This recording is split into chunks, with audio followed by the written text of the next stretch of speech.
ಸದನದಿಂದ 18 BJP ಶಾಸಕರ ಅನರ್ಹತೆ ವಿಚಾರಕ್ಕೆ ಸಂಬಂಧಪಟ್ಟಂತೆ ಸ್ಪೀಕರ್ಗೆ ವಿಷಾದ ಪತ್ರವನ್ನು ಬರೆದಿದ್ದಾರೆ ಶಾಸಕ ಸುರೇಶ್ ಗೌಡ. ಸುರೇಶ್ ಗೌಡ ತುಮಕೂರು ಗ್ರಾಮಾಂತರದ ಬಿಜೆಪಿ ಶಾಸಕ. ಸದನದಲ್ಲಿ ಗದ್ದಲ ಗಲಾಟೆ ಏರ್ಪಟ್ಟು ಕಾಗದಗಳನ್ನ ಹರಿದು ತೂರಿದಾಗ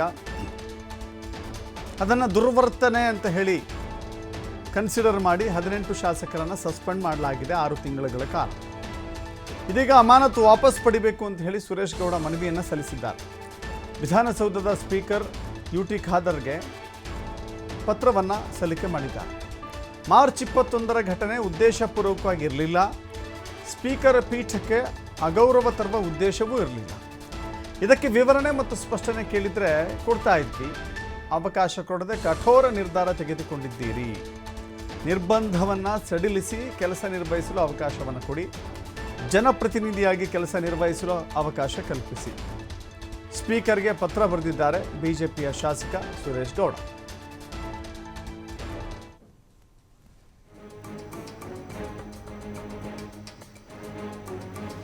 ಸುರೇಶ್ ಗೌಡರು ಪತ್ರವನ್ನು ಬರೆದಿದ್ದಾರೆ.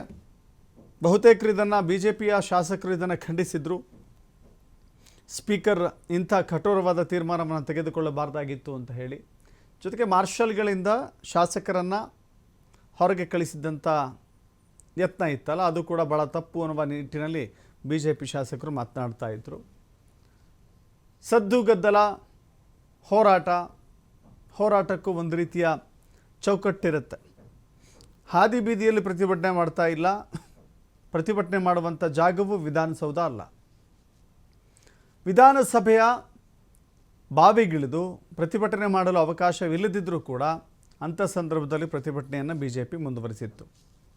ಬಜೆಟ್ ಪ್ರತಿಯನ್ನು ಹರಿದು ಸ್ಪೀಕರ್ ಪೀಠದತ್ತ ತೂರಿದ್ರು. ಇದು ಅಗೌರವ ಅಂತ ಹೇಳಿ ಪರಿಗಣಿಸಿ ಅವರನ್ನು ಸಸ್ಪೆಂಡ್ ಮಾಡಲಾಗಿತ್ತು. ಬಟ್ ಈಗ ತುಮಕೂರು ಗ್ರಾಮಾಂತರ ಶಾಸಕ ಸುರೇಶ್ ಗೌಡ ಈ ವಿಚಾರದಲ್ಲಿ ಒಂದು ಎಕ್ಸ್ಕ್ಯೂಸ್ ಕೊಡಿ, ನಮಗೆ ಕೆಲಸ ಮಾಡಲಿಕ್ಕೆ ಅವಕಾಶವನ್ನು ಕೊಡಿ, ನಾವು ಸ್ಪಷ್ಟನೆ ಕೊಡಲಿಕ್ಕೆ ತಯಾರಾಗಿದ್ದೇವೆ ಅಂತ ಹೇಳಿ ಒಂದು ಪತ್ರವನ್ನು ಬರೆದಿದ್ದಾರೆ. ಮತ್ತಷ್ಟು ಮಾಹಿತಿ ನಮ್ಮ ಪ್ರತಿನಿಧಿ LN ಸ್ವಾಮಿ ಕೊಡ್ತಾರೆ. ಸ್ವಾಮಿ, ಈ ಪತ್ರವೇನೋ ಬರೆದಿದ್ದಾರೆ, ಸ್ಪೀಕರ್ ಎಷ್ಟರ ಮಟ್ಟಿಗೆ ಇದನ್ನು ಕನ್ಸಿಡರ್ ಮಾಡ್ತಾರೆ ಅಂತ?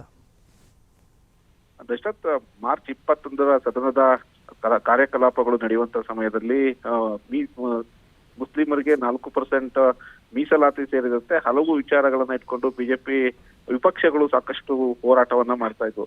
ಈ ಹೋರಾಟ ಮಾಡುವಂತ ಸಮಯದಲ್ಲಿ ಸ್ಪೀಕರ್ ಬಳಿ ಹೋಗಿ ಅಂದ್ರೆ ಬಾವಿಗಿಳಿದು ಸಾಕಷ್ಟು ಒಂದು ಆ ಪ್ರತಿಭಟನೆಯನ್ನ ಮಾಡಿದ್ರು. ಆ ಸಮಯದಲ್ಲಿ ಸ್ಪೀಕರ್ ಚೇರಿನ ಬಳಿ ಹೋಗ್ತಾ ಇದ್ರು ಎಂಬ ವಿಚಾರದ ಮೇರೆಗೆ 18 ಶಾಸಕರನ್ನ ಅಮಾನತು ಮಾಡಲಾಗಿತ್ತು. ಅಂದ್ರೆ ಸದನದ ಕಾರ್ಯಕಲಾಪಗಳಿಗೆ ಕಾರ್ಯಕಲಾಪಗಳನ್ನು ನಿಯಮಗಳನ್ನು ಉಲ್ಲಂಘಿಸಿದ್ದಾರೆ ಎಂಬ ವಿಚಾರವನ್ನು ಇಟ್ಕೊಂಡು 18 ಬಿಜೆಪಿ ಶಾಸಕರನ್ನ ಅಮಾನತುಗೊಳಿಸಿ ಸ್ಪೀಕರ್ ಯುಟಿ ಖಾದರ್ ಆದೇಶ ಹೊರಡಿಸಿದ್ರು. ಆ ಬಳಿಕ ಬಿಜೆಪಿ ನಾಯಕರು ಸಾಕಷ್ಟು ಹೋರಾಟವನ್ನ ಮಾಡಿದ್ರು. ಈ ನಡುವೆ ಸ್ಪೀಕರ್ ಯುಟಿ ಖಾದರ್ ಕೂಡ ಎಲ್ಲೋ ಒಂದ್ ರೀತಿ ಸುಳಿವನ್ನ ಕೊಟ್ಟಿದ್ರು. ಅಂದ್ರೆ ಯಾರಾದ್ರೂ ಬಂದು ಮನವಿ ಮಾಡಿದಂತಲ್ಲಿ ನೋಡೋಣ, ಮುಂದಿನ ಕಾರ್ಯಕಲಾಪಗಳಿಗೆ ಅವ್ರಿಗೆ ಬರೋದಕ್ಕೆ ಅವಕಾಶ ಮಾಡ್ಕೊಡೋದಾಗಿ ಆ ಒಂದು ಮನವಿಯನ್ನ ಮಾಡ್ಲಿ, ಆ ನಂತರ ನೋಡ್ತೀನಿ ಎಂಬ ಸುಳಿವನ್ನ ಸ್ಪೀಕರ್ ಯುಟಿ ಖಾದರ್ ಕೊಟ್ಟಿದ್ರು. ಈ ಬಳಿಕ ತುಮಕೂರು ಗ್ರಾಮಾಂತರ ಶಾಸಕ ಸುರೇಶ್ ಗೌಡ ಅವರು ಇವತ್ತು ಸ್ಪೀಕರ್ ಕಚೇರಿಗೆ ಒಂದು ಮನವಿಯನ್ನ ಕೊಟ್ಟಿದ್ದಾರೆ. ಅಂದ್ರೆ ಉದ್ದೇಶಪೂರ್ವಕವಾಗಿ ನಿಮ್ಮ ಪೀಠಕ್ಕೆ ಅಥವಾ ಅಗೌರವ ತರುವಂತಹ ಒಂದು